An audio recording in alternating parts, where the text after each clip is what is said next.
So there's this perception, I imagine, in South Africa as well as the United States, since everyone I've ever asked has the same answer.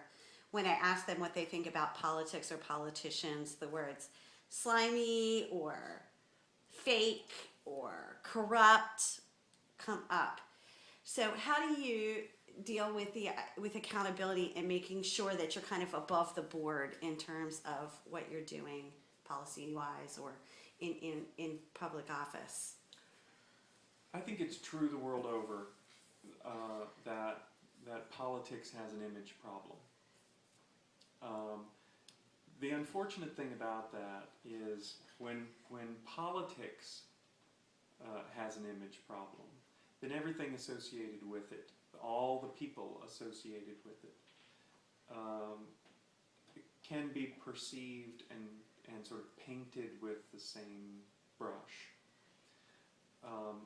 We combat that, as you know, we combat that on a daily basis here at a center where our name is the Center for Politics. Right.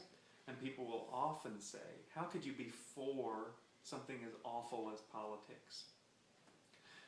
Well, it's a belief, as you well know, in the fundamental value of the system itself. It's not in suggesting, when we say the Center for Politics, and our motto, of course, is politics is a good thing, as I'm sure you've reminded. Well, they're all getting stickers, just to let you know. That's not to suggest that every politician is good, or that every elected official is good. We know that's not the case.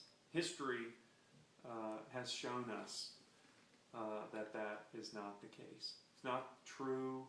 I mean, that is true of the American system, but it's true really around the world.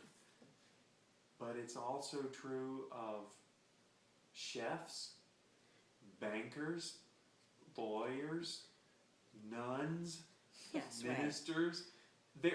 There is no perfect person. Yes, There's no perfect occupation. There's no perfect system. The detrimental thing, I think, for politics in kind of painting it with a broad brush and assuming that because one has seen some bad examples of bad politicians, bad elected officials, be careful not to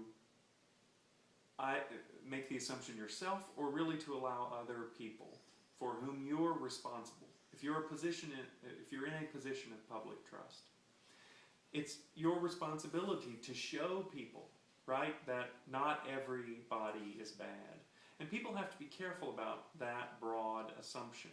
We wouldn't assume that because we've encountered a bad cook or a bad chef or a bad waitress that therefore every restaurant is bad. That any barbecue that you would go to is bad.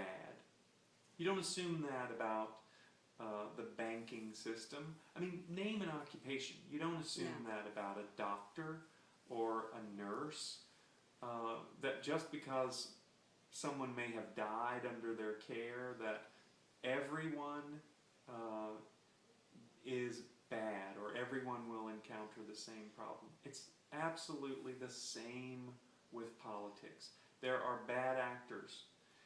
Where we all can play a role in turning that around